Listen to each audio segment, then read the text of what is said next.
Welcome to the Private Practice Podcast. I'm your host, Dr. Brooklyn Storme, here to help you unlock the mind, business, and spirit of your private practice success. So whether you're just starting out or you're looking to grow, this is the place for you if you really want to create a thriving private practice.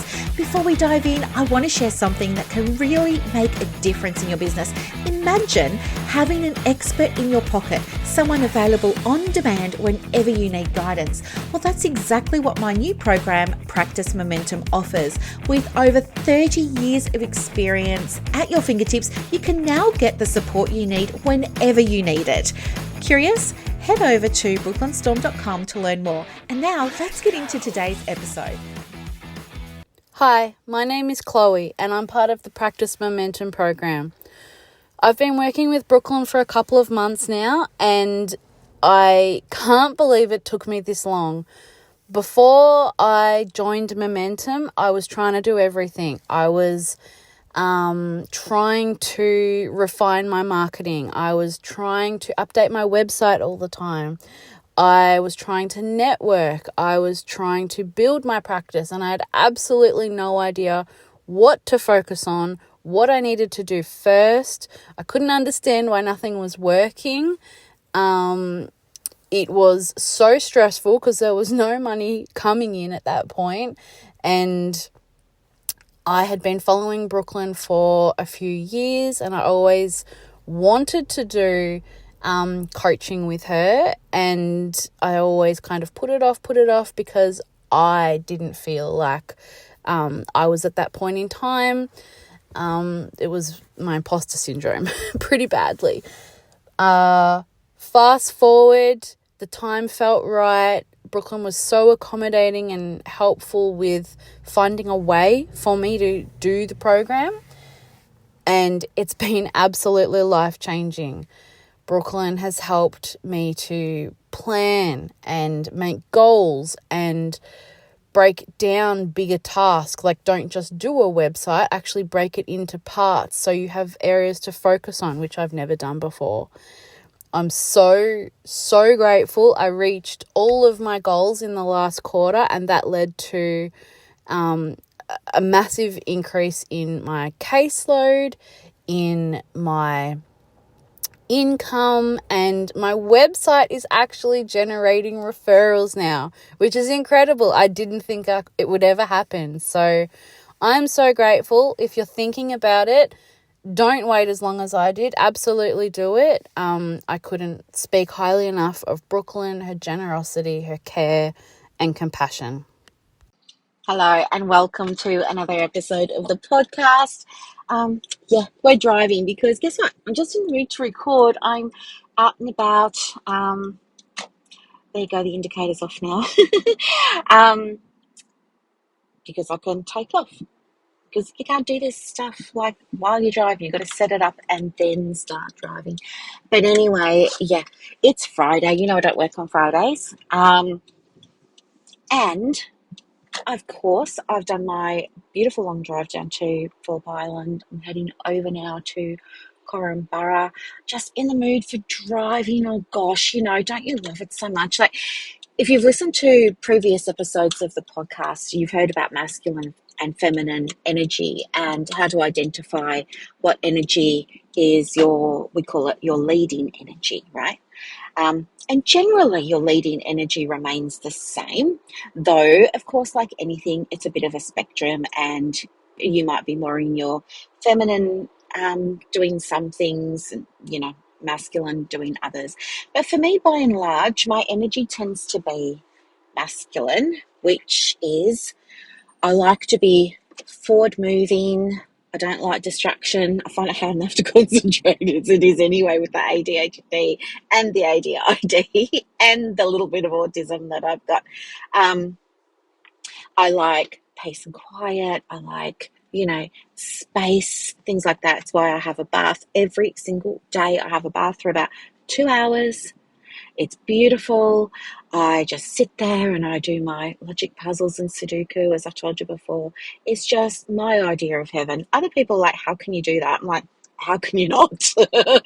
But one of the other things about masculine is like forward moving energy. So even when I go away, and I'm going away again in a few weeks, actually, having another mini break. It'll be my sixth one for the year. I can't wait. I'm going to the country again. It's going to be awesome. But as you know, if you've been around for a little while, I'm always in the car because I love to be moving forward, moving forward, moving forward. Maybe in my previous life, I was, a puppy, and I really loved like being in the car with the window down and the wind in my hair, just like racing forward. Like, I don't know, I just love it.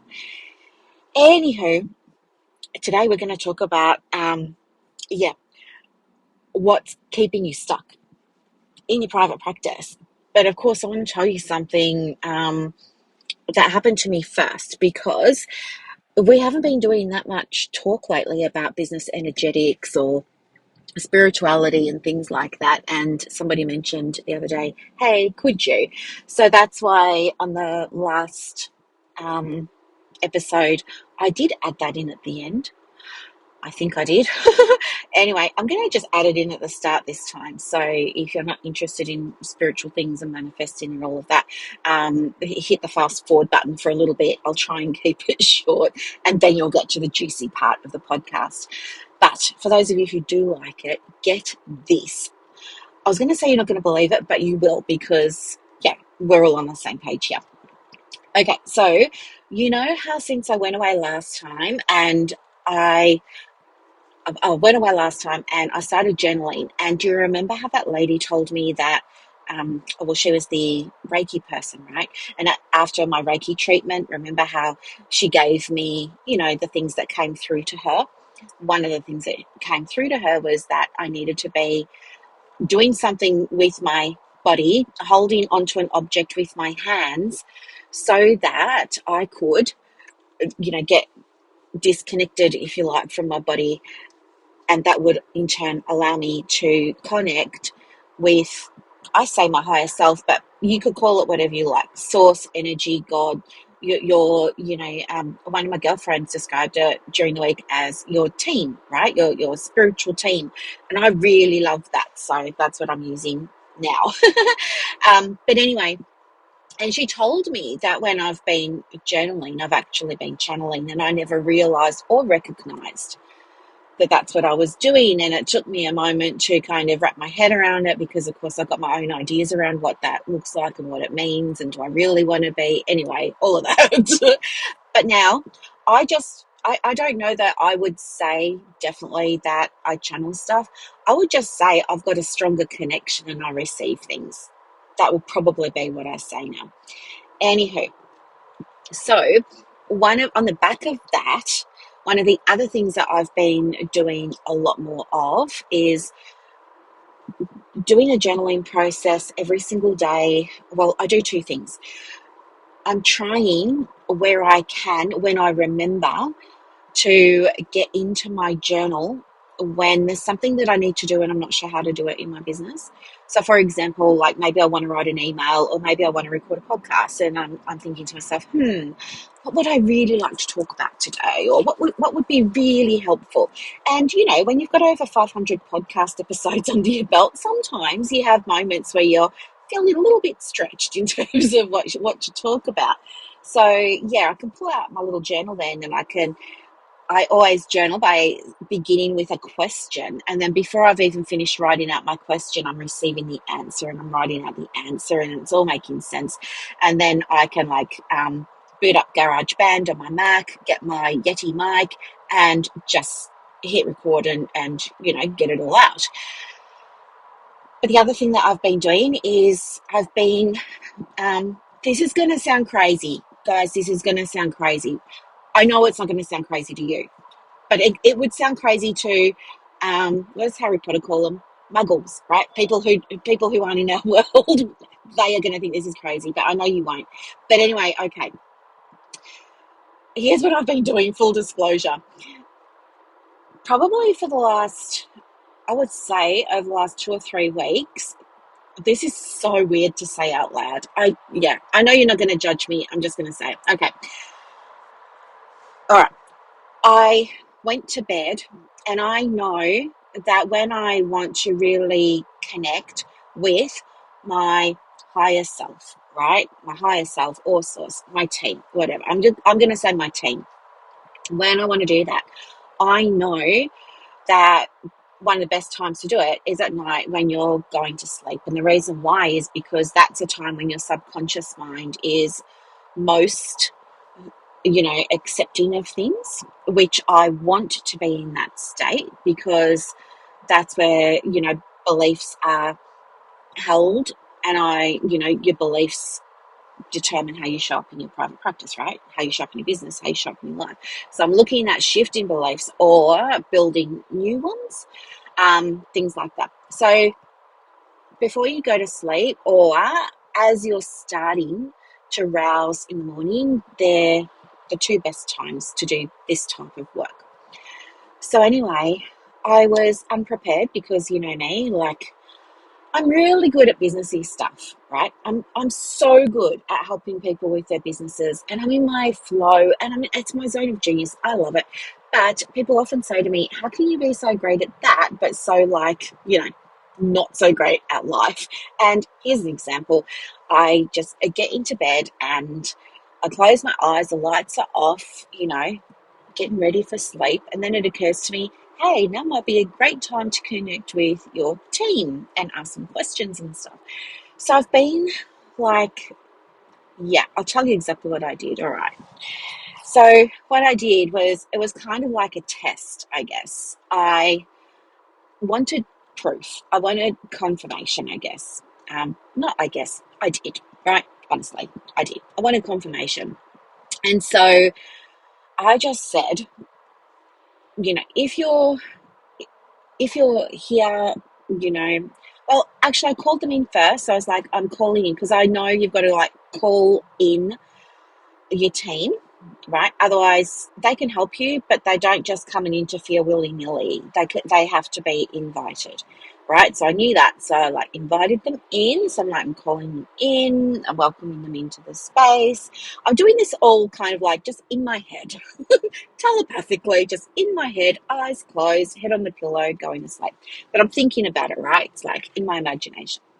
So I'm calling them in, and yeah, I just sort of said, oh, what did I want? A prediction for something. And then I asked them to give me a sign, but I wanted the sign to be something. I don't even know why I said this. It's so crazy. But the first thing that came into my mind was do something to my foot. I told you this is nuts, right? I told you this is nuts, but just hear me out. Anyway, so, and then right after I said it, I thought to myself, oh, I better put a container around this. Otherwise, I might not get the sign for like 3 weeks or something. So I said, within the next 2 minutes, do something to my foot to let me know that you've heard. Or I forget what I was actually like asking for proof of, but yeah. And anyway, so I'm laying there and nothing's happening. And so then I'm thinking to myself, oh, this is a bummer. Doesn't look like it's going to work. Doesn't look like there's any connection. Nothing's really happening. And just as I was about to like stop trying or, stop waiting, I got the strongest sensation of pins and needles in my right foot. I never get pins and needles. And anyway, at the beginning, I didn't recognize it as the sign. I know it sounds crazy. I know. But anyway, so, and then it gets stronger. And then it's like, really like uncomfortable. And then it like the penny drops. And then I said, thank you for the sign. Thank you, thank you, thank you. And then I, closed off the energy loop of that communication and let it go. And then I was smiling, right, while I'm trying to go to sleep. I'm like smiling because, hey, it worked. And then I'm kind of also a little bit freaked out by it because, like, what?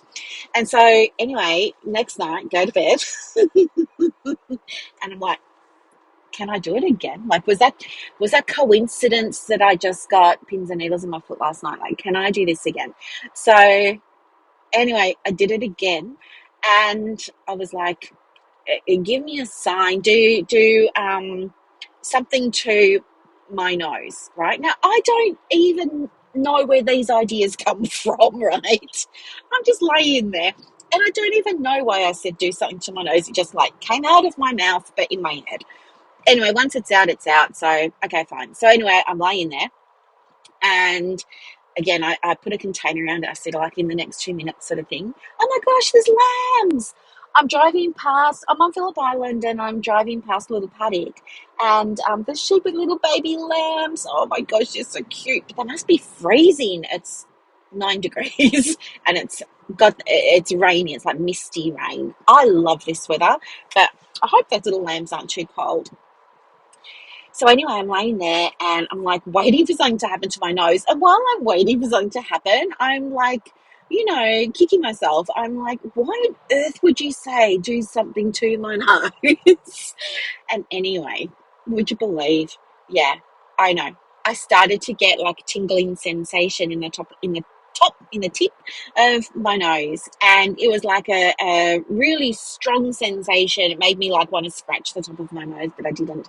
And then I knew, yes, this is more confirmation. So then I was like, thank you again. And then, I'm feeling like pretty smug, but still like kind of freaked out. So guess what happens? I don't know if it was the next night or the one after that, but I decided I was going to test it again. So I did it again, and this time I said do something to my forehead, like if you're here and your energy and it's all of this, just so I know for sure that this isn't me just misinterpreting signs and stuff like that. Let me know, do something to my forehead. And then anyway, where my third eye is, that went really, really, really, really tingly, again, kind of like pins and needles. And I was like, okay, I'm sold. It's true. It's a thing. I'm connected. And do you know what? I didn't feel freaked out by it anymore after that. I just kind of felt like good. I was thinking to myself, okay, this connection is here. But guess what? A couple of days later, the self-doubt starts creeping in again. And I feel the need to test again. So this is test number 4. My poor team, but apparently they don't mind. But anyway, they get me. Let's just say. Anyway, so I tested again, and this time I had a little. I got it from the Mind Body Spirit Festival. It's this gorgeous, gorgeous, gorgeous. It's so simple, but it's gorgeous. It is stunning to me, anyway. It's a little lamp. I just keep it on my bedside table. It's a clear glass, about the size of a glass. And like not a highball glass but a short glass, and it's kind of like a little bit wide, and it's full of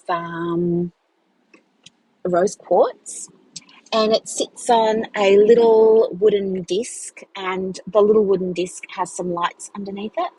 And anyway, you can plug it into your USB, charge it up, and then, unplug it from the USB. And you can turn it on or off, and it just emits like this really beautiful light, this really nice, calming, beautiful light. I turn it on every night before I go to sleep.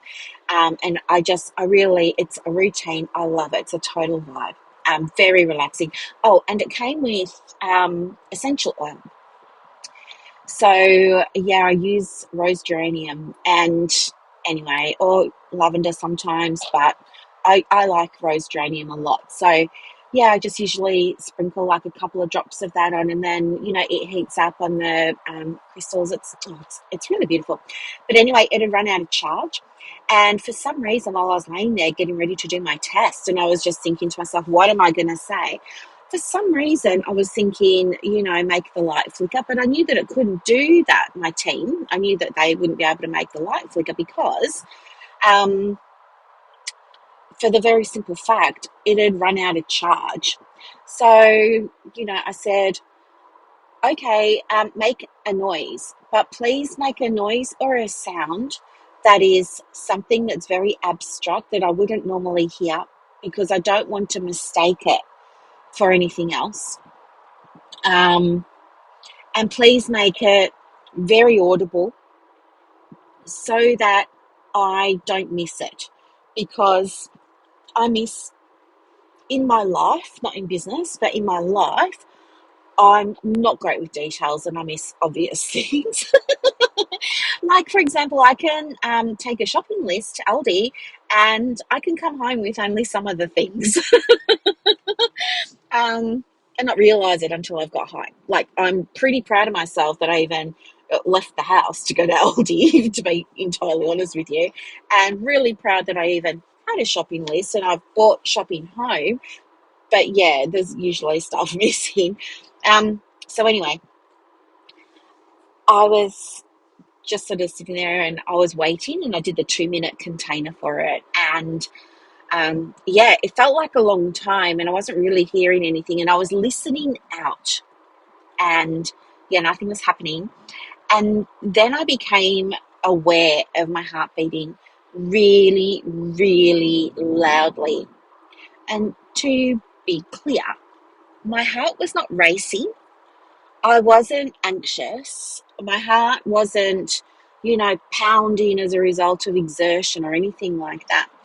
The best I can describe it is it sounded to me as if, I don't know if you've ever done this. I think we've all done this at some point, but you listen to your heart through a stethoscope.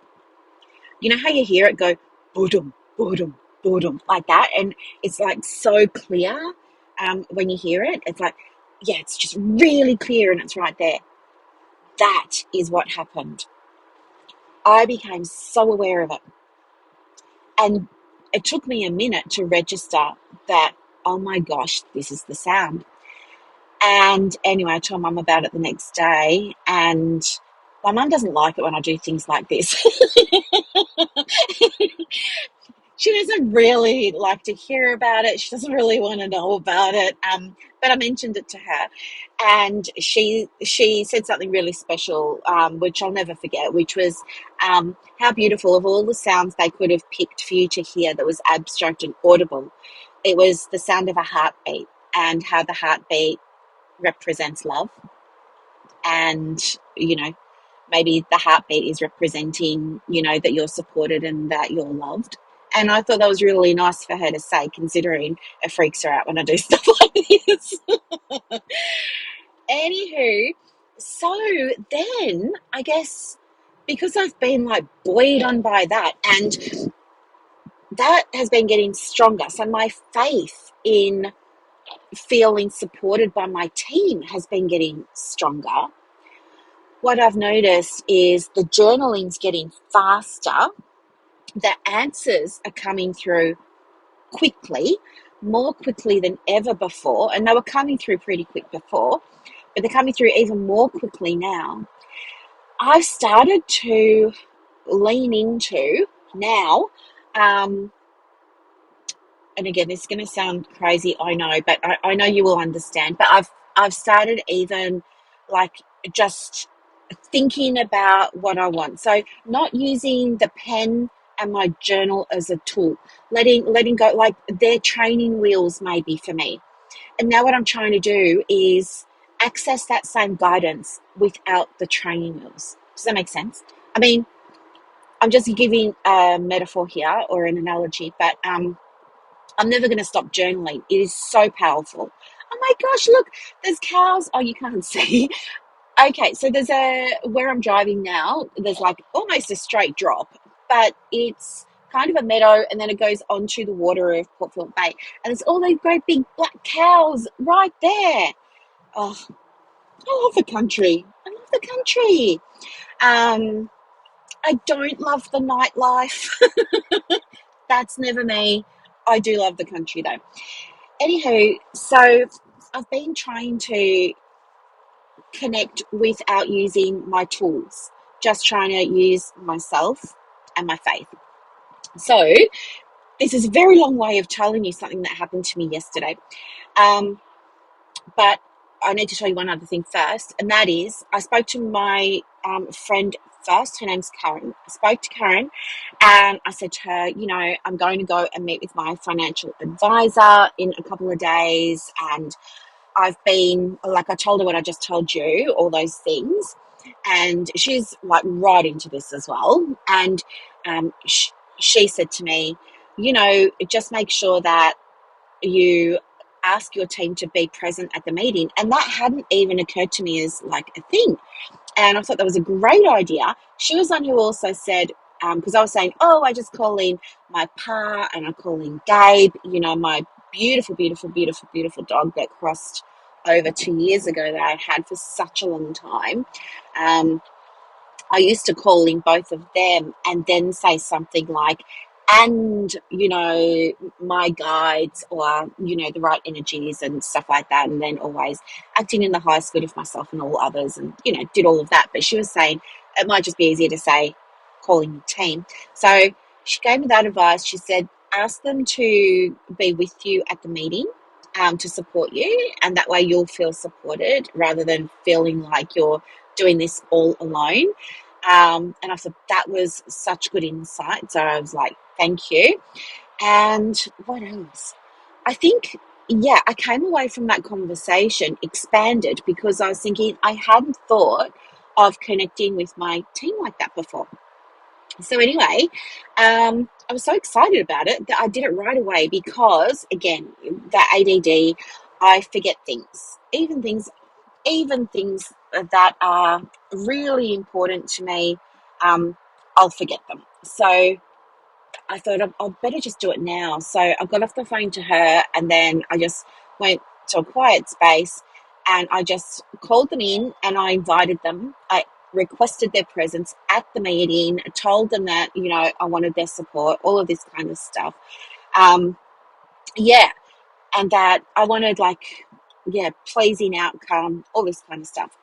So the what's happening is, oh, again, if you've been listening to the podcast for a while, you know the whole story. But if you're brand new, the Cliff Notes version is, I sold my home during COVID.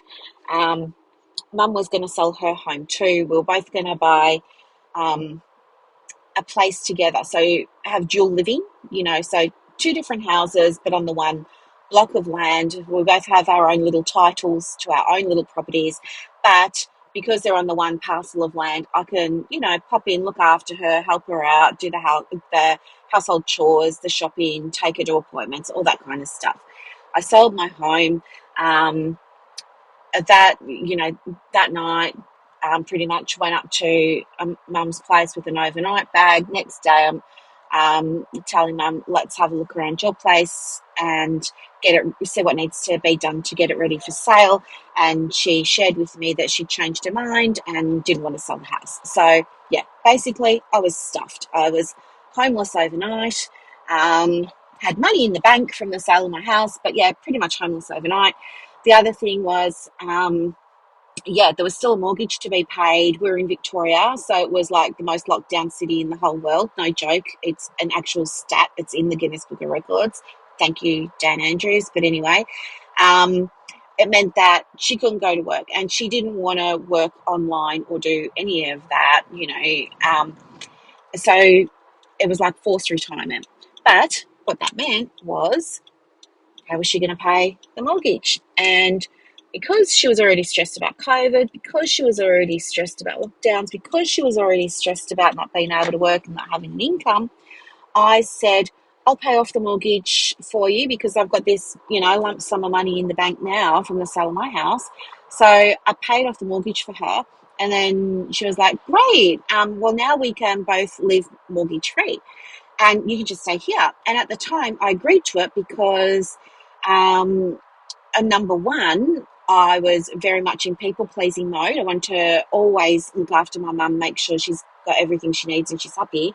Number two, I was so not thinking ahead. Yeah, naive. I just thought I was actually going to be able to move in like you would if you're moving in with a friend, right?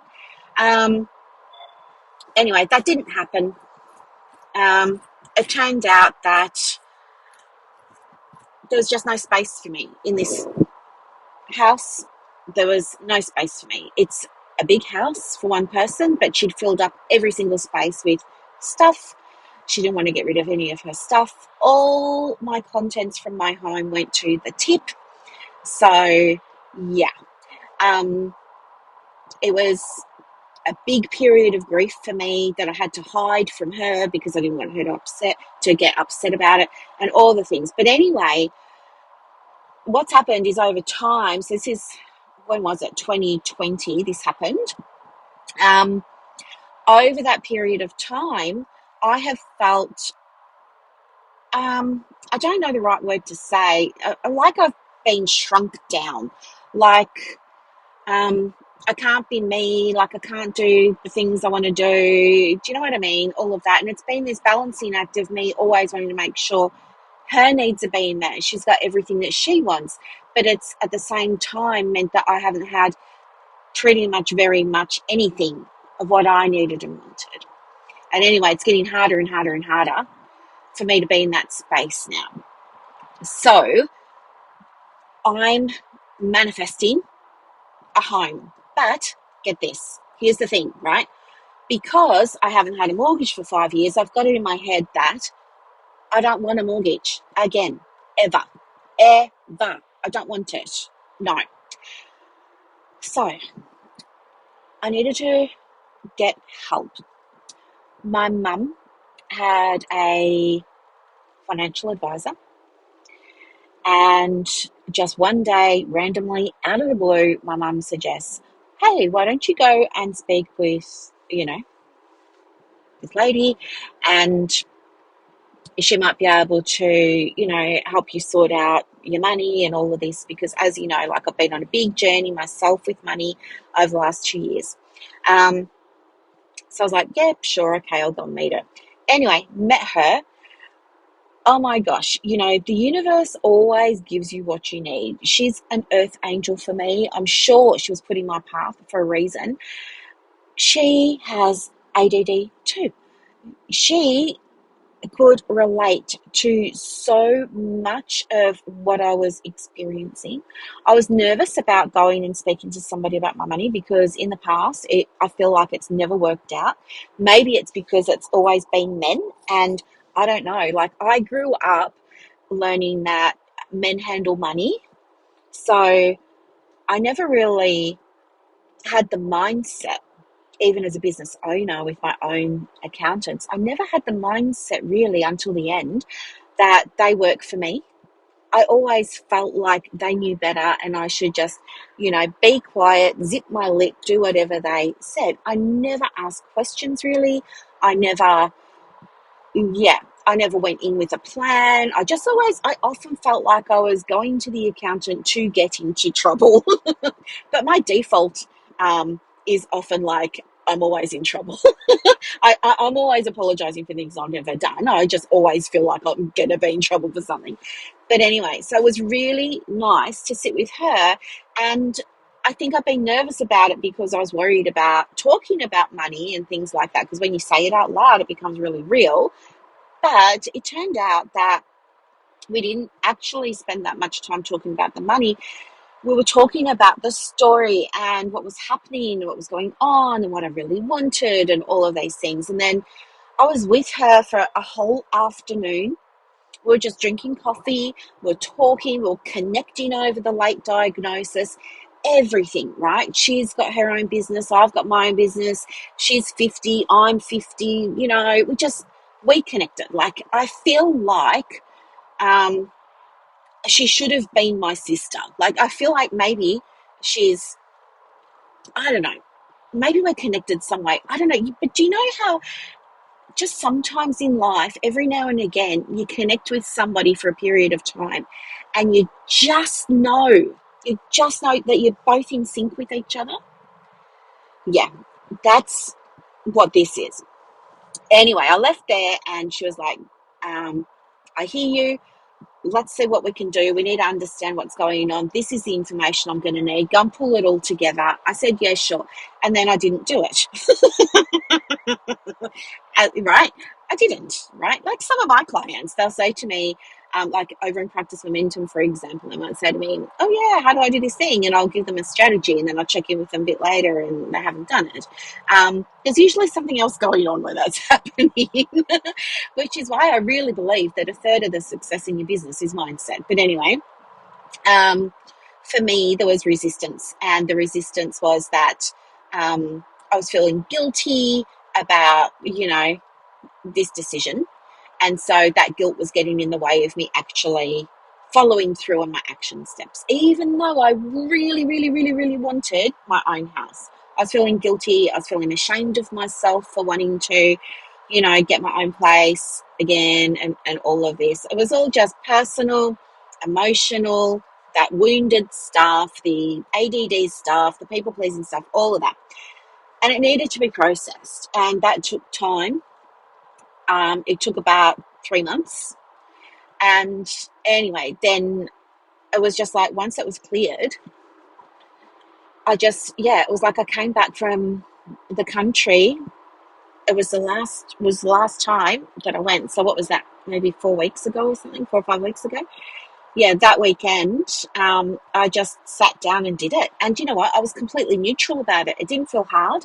It wasn't like my greatest joy to sit down and, you know, go through bank statements for the last 5 years and stuff like that. No, I'm not going to lie. It didn't make me like elated, but it also, there was an absence of the resistance and the negativity around it that I was having before.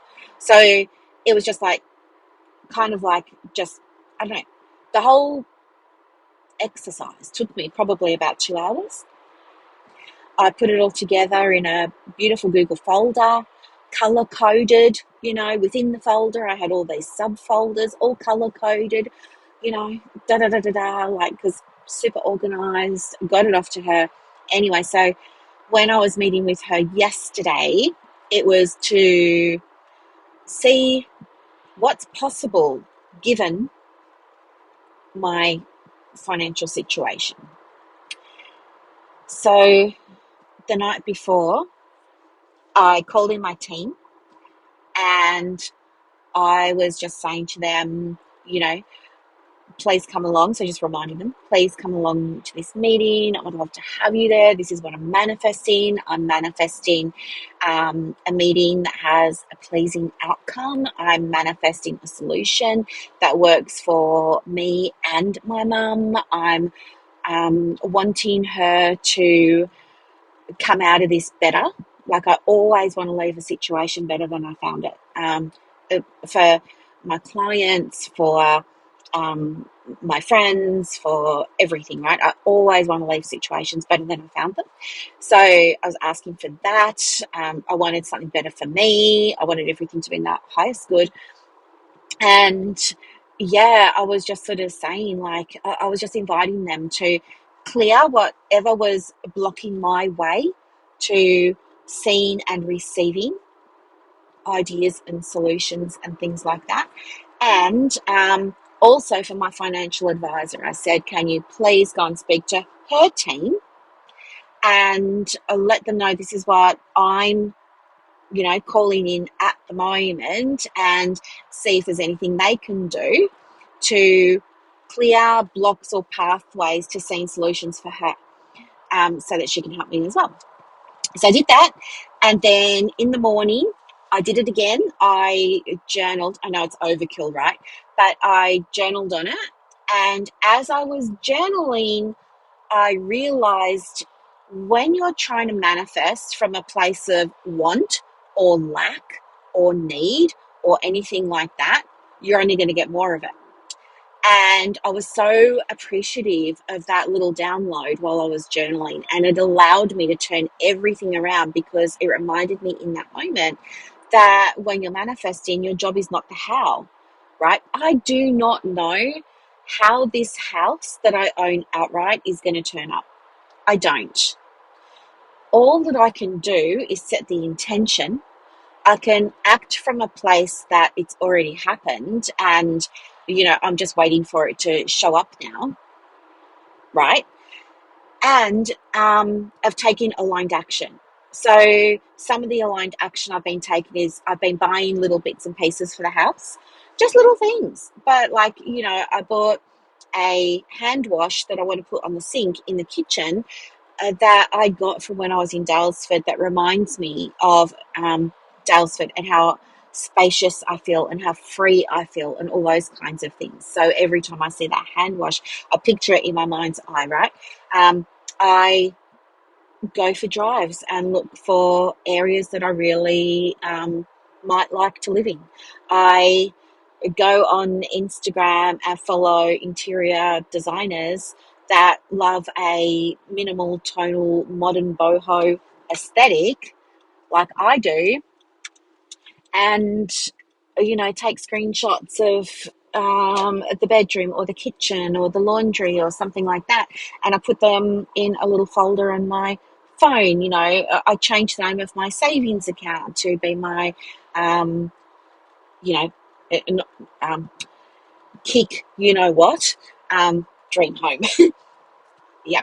Anyway, so I'm doing things like that to show the universe, yes, it's happening, it's decided. And anyway, the other thing that I realized was I'm attached to the outcome, and I need to let that go. Because when you're detached from the outcome, it pinches off opportunities for receiving what you want and receiving them more quickly. So I detached from the outcome. I was just like, that requires trust. So I was just like, do you know what? I'm just going to trust that it's there, it's happening, the house is mine, things are rearranging and lining up to bring it into my reality. And this meeting is not about whether I get the house or not. This meeting is just me doing an activity to show the universe that it's happening, right? So it was a little reframe, but actually quite a big one. And it removed a lot of pressure and stress that I've been feeling. So then, as I'm driving down to the appointment, I thought to myself, oh, okay, maybe you should call in the team again and just double check that they know to be there. Let them know, what you're hoping for and what you're manifesting, everything. And so I did that, called them in, said, thank you so much. We're on the way. We'll be there in 5 minutes. Thank you for supporting me. My intention is to leave with a solution. I want to leave smiling. I want to leave feeling inspired. I want to feel leaving excited. So I was tapping into how I wanted to feel walking away from that meeting, as opposed to, I want her to tell me I can get a house tomorrow.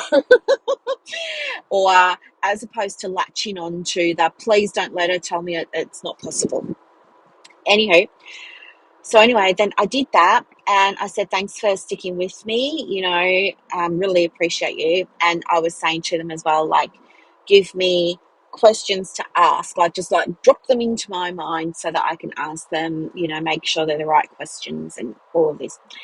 Went there, had the meeting, and, during the meeting, she says to me, oh, okay, there's actually some more financial information that I want, because it's been, well, now 4 months since I put all that information together. She needs me to go away and update it, right, with all the latest expenditure. And she was saying, by the way, do you use a personal budget? And I was like, no. And then she kind of looked at me like, why not? Who are you? Why do you not use um, a budget? And I was just like, it's just not me. And you know what? When I live by myself, I don't actually spend that money. And I don't know. And she's like, you're going to have to go through these expenses and figure out like what your own, not what you're paying for the house and your mum and all of that, right? She's saying you have to figure out, untangle all of that and figure out how much your bit of this is, right? Because you need to, it'll help you to have an understanding of what your situation is. And that way, then you can start to say to yourself, all right, well, if I get a mortgage that's this much, then I can live on this. And I said to her, okay. I'm just going to stop you there. I'm not having a mortgage. And she was like, but, and I said, no, I'm not doing it. I'm not having a mortgage. And she said, but, and I said, I'm not. I said, I don't want to talk over the top of you. I don't want to be rude, but I have to tell you, there is no way on earth I'm having a mortgage ever again. It's done. It's decided. And then I said to her, I do not know how this house is going to come to me. I don't. but I'm trusting that it will. I'm trusting in my team to support me. I told you this sounds so crazy. I'm trusting in my team to support me. I'm trusting that it's already happened and that this is just a step. Um, and I have to believe that. And that's what I'm going by. And there is no way on this planet that I will ever have a mortgage ever again. And yeah. And then she just said, okay, so you've decided that. And I said, yes, I have. And then she was just like stuck. She didn't really know what to say. And I just said to her, it's fine. I don't need you to do anything or say anything, but I need you to understand this is what we're dealing with. The decision has been made. And do you know what? When I said that to her, I realized in that moment that this this decision, this process of making a decision, the process of realizing you've made it, and then the process of like, no, I'm sticking to it. You will not sway me from this. It's something that I think a lot of women in private practice avoid. This is an aha moment. I thought to myself, very interesting. When I decide things, they happen. For example, I decided that I was going to, well, no, actually, rewind a little bit. Do you remember when I found out at the start of the year and I was doing my numbers and everything that I made $100,000 in sales in the first quarter? And I'd never done that before, especially only working a little bit of time. I don't work a lot. As you know, I peeled back a lot of my work. I don't do all the 1 hour monthly sessions or anything like that anymore. Totally changed my way of working after I got the diagnosis, right? But I had my biggest quarter ever. It's because I figured out a way of working with my diagnosis. And I had inspiration because I was journaling. And the program came about as a combination of a whole lot of things, but mostly it was the journaling, right? But anyway, on the back of the realization, I then thought, I want to teach everybody how to do this and I want to replicate it for myself. And so then I thought, okay, well, how am I going to do it? And I tried to think retrospectively about what I'd done over the last 3 months and I couldn't. Like, I can remember bits and pieces here and there. So I thought maybe I'll keep a like daily log of every single thing that I'm doing in terms of calling in 100K in 3 months again. So I was doing that, but I realized that I haven't decided that I'm going to call in that 100K. And I think I've only got 3 weeks. Like, do I have 3 weeks? I think I've got, maybe it's just over 3 weeks. I'm in the last column. So I've got a column for the first 30 days, a column for the second 30 days in my little Google sheet. And I've just started column 3. So I think I've got, yeah, give or take just over 3 weeks left. But I only realised just in the last 24 hours that when I make decisions, stuff happens.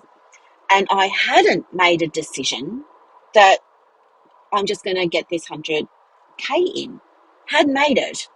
So now I realise, now obviously the decision has been made. Now what I'm going to do is, we're in the car at the moment. I'm 25 minutes away from Corumbarra. I'm going to go to Corumbarra. I'm going to go to the cafe there and I'm going to sit down. I'm going to get out my journal. I'm going to connect with my team and I'm going to write down the steps. Like what do I actually have to do? And who do I actually have to be as the person that, you know, she's already got it. It's already decided. Okay, now what? And so when all of this was going through my mind just today, I thought about you and I was thinking, interesting. There are so many women that listen to this podcast, that read the emails, that are in my orbit, in my world. for years before they will, you know, join me, or work with me, do something with me. And for that whole time, they know what they need to do. They know um, how to get the help, how to get the support, but they they don't act on it. It's like I don't know, like I used to give away all these free things, and without fail, I would give them away, and barely anybody would ever use them. When I started selling the things I've been giving away for free, guess what?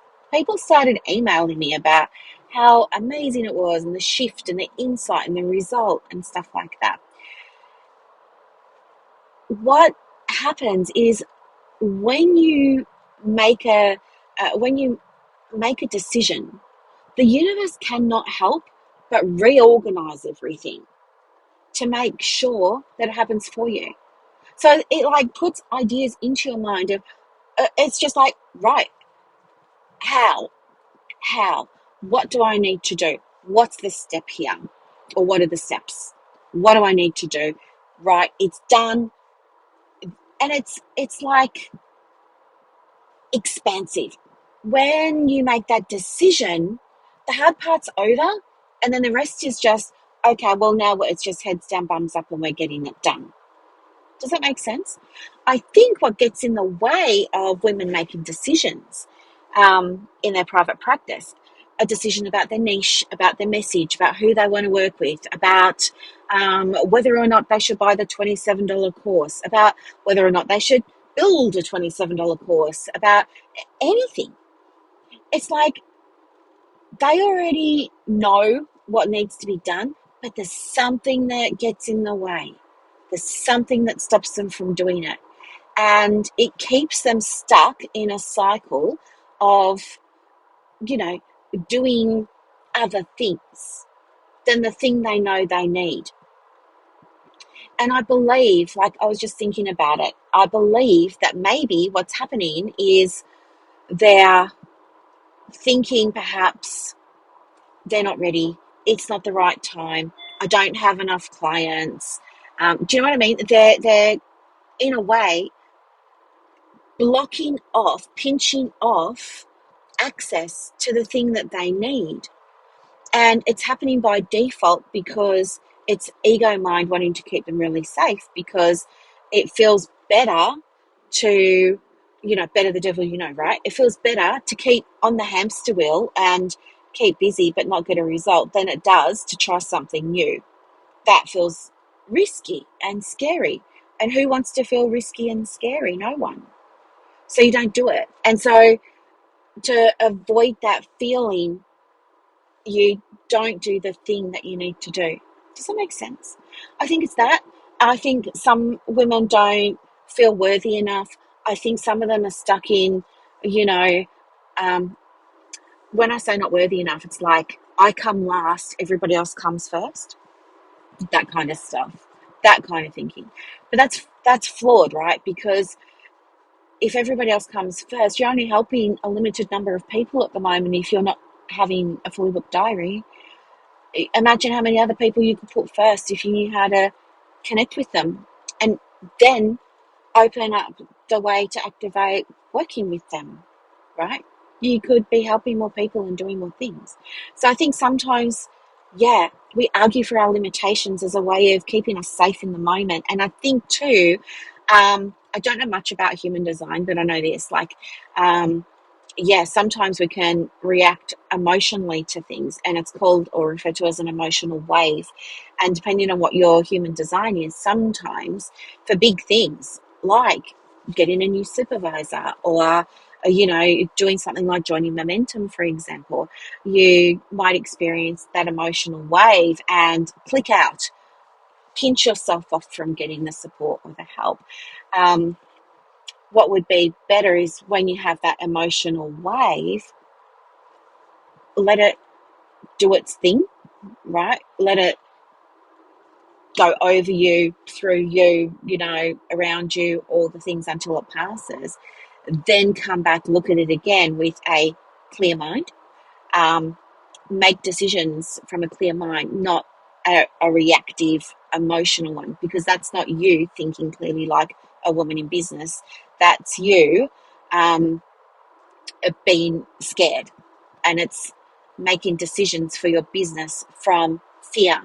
And that isn't a way to run a business. You can't run a business and be successful with it if you're making your decisions from a place of fear. That's what's going to keep you on the hamster wheel of doing the things you've been doing without getting different results. I hope this is like kind of making, I hope it's kind of making sense. I know what I want to say in my head, but I hope it's coming through. Um, yeah, so anyway, I just wanted to share it. And the other thing too is I've had like 3 new people. So momentum starts again in a couple of weeks, as you know. And uh, this week, 3 new people have been approved to join, right? And some applications come in, some were approved, some were directed to other things. The ones who were approved, soulmate clients, cannot wait to start working with them. But here's the thing, the clients that I really, really, really love to work with, um, and who I will give preference to almost every single time, are the women who are struggling financially, because I know I can turn that around. I've got proof already. And you're going to hear some of that proof over the next few episodes, because some of the women in Side Momentum have been very, very kind and given me audio testimonials. So you'll hear those, so that, you know, your logical mind feels a little bit calmer from hearing proof from someone that's not me. And I'm never going to hard sell you on anything, by the way. Don't worry. Like, if it's not for you, it's not for you. But if you're thinking you can't afford it, you're my ideal client. You're the one that this program was written for, because I will know in an instant by looking at your business. So when we work together, one of the very first things that we'll do is an assessment of your business. I'll be able to spot straight away what's going on, and give you strategies right then and there that you can use to fix it. And so when you're looking at, I don't know, let's say you go and you say, okay, I want to apply, or I want to join the waitlist or something. When you're looking at that and you see the money, right?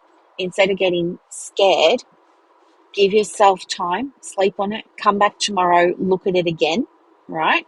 But you will see that it has been priced intentionally to work for the women who don't have enough clients yet. You are the ones that I want to be helping. You don't have enough clients, you don't have the right cash flow, you're stuck in a cycle of doing all of the things and it's not working, you're not getting the right answers, you hesitate, you've got the self-doubt, all of that. If you're also into the woo as well, that's just a bonus, because we can absolutely incorporate energetics into all of this, no problem. So don't think that because your business is new, or because you haven't started yet, or because you've been in it and it's established but it's not where you want it to be, that you can't do it. You can. It was created for you. So go and have a look at it. And yeah, of course, if you've got questions about it, you can ask me. I just want you to understand what it is, what it isn't. And yes, it's entirely you and I together for a whole year, figuring it out, putting the things together to get you the clients and to get you the money, right? To get you the cash flow, to create the impact, to create the ease, to simplify, to get you your time back, right? All of those kinds of things. That's what it is. And there are other things that are attached to it as well. Like, if you want, I mean, we've got a little community now. A lot of the women that I work with one-to-one are now in that little community. You can be too if you want to. It's an option. I've made lots of different policies and tools and procedures and strategies and stuff like that, all kinds of things. And I've put them all together in one place. So whenever you need something, you just pop in, take what you want, and get out, right? Easy. Everything's there. Everything's there. And the support is there. That is what's going to get you from where you are now to where you want to be. So, anyway, I just want to share this, but you have to make a decision, all right? And you have to do it from the place of, you know, what does the version of me who does have the fully booked diary, who does have the cash flow, what would her guidance to me be about this decision, and act from that space. But when you make the decision, when you just decide, right, I'm doing it, do you know what, it's end of financial year, I've had a look at my numbers, not great, I don't want to see this again, something's got to change, right, I'm deciding these next 12 months, this is the year that I'm turning it around, because I'm done. I am absolutely done of random appointments, random drops of money coming into the bank account. I'm done with the stress. I'm done with the sleepless nights. I am done. I'm deciding I'm done with that. We're just going to do this. And do you know what I mean? It's getting yourself into that space. So that's what I learned yesterday when I realised about not having the mortgage again, that I was done with that. I'm breaking that contract there with the universe, with the energy, and I am focusing now on it's done, right? What are the steps? Let's go. So anyway, I just wanted to share that with you because I thought it might be really interesting.